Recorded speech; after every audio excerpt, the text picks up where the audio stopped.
అయితే రీసెంట్గా ప్రభాస్ మూవీస్కి సంబంధించి ఎంతెంత బిజినెస్ అయింది ఒక్కొక్క మూవీకి అని చెప్పి చూసుకుంటే లాస్ట్ 5 మూవీస్ బిజినెస్ వచ్చేసి మొత్తం 1442.8 కోట్ల రూపాయలు వచ్చింది. యావరేజ్గా ఒక్క మూవీ నుంచి వచ్చిన బిజినెస్ అంటే డిస్ట్రిబ్యూటర్లకు వచ్చిన ప్రాఫిట్ ఎంత అంటే 288.56 కోట్ల బిజినెస్ అయితే వచ్చిందని చెప్పొచ్చు. ఫస్ట్ కల్కి గురించి మాట్లాడుకుంటే అంటే మూవీ రిలీజ్ కాకుండా ముందు డిస్ట్రిబ్యూటర్లు ఎంతకి తీసుకున్నారు, వాళ్ళకి ఎంతెంత ప్రాఫిట్ వచ్చింది ఏంటి అనేది చూసుకుంటే 385 కోట్లేమో కల్కికి, సల్లార్కేమో 345 కోట్లు, ఆదిపురుష్కి 240 కోట్లు, రాధేశ్యామ్కి 202 కోట్లు, సాహోకి 270 కోట్లు, బాహుబలి పార్ట్ 2కి 352 కోట్లు, బాహుబలి పార్ట్ 1కి 118 కోట్లు. అంటే మొత్తంగా ఇటు ఆయన రికార్డ్స్ని ఆయన్నే మళ్ళీ బ్రేక్ చేసుకున్నట్టు కనిపిస్తుంది. అంటే ఈ సినిమా రిలీజ్ కాకుండా ముందే అంటే ప్రీ రిలీజ్కి సంబంధించిన బిజినెసే ఇంత జరిగింది,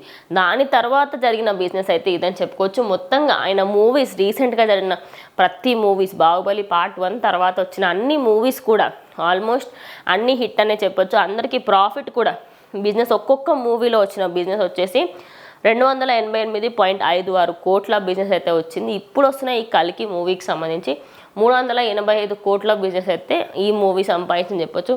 ఈ 5 మూవీస్లలో అన్ని ప్రభాస్ మూవీస్కి సంబంధించి అన్ని హైప్లోనే ఉన్నాయని చెప్పొచ్చు. అది ఇప్పుడు ఈ నెల జూన్ 27న వస్తున్న కల్కి 2898 AD మూవీ అయితే ఇంకొక అల్టిమేట్ అనే చెప్పొచ్చు. ఎందుకంటే ఒక మంచి మైథలాజీ మూవీ పైన వస్తుంది కాబట్టి ఈ మూవీ పైన ఇంకా క్రేజ్ అనేది అయితే ఎక్కువనే ఉందనుకోవచ్చు. సో మొత్తం డీటెయిల్స్ తెలుసుకోవాలి, ఎంత కలెక్షన్ చేసింది ఏంటని తెలుసుకోవాలి అంటే ఖచ్చితంగా జూన్ 27 వరకు వెయిట్ చేయాల్సింది.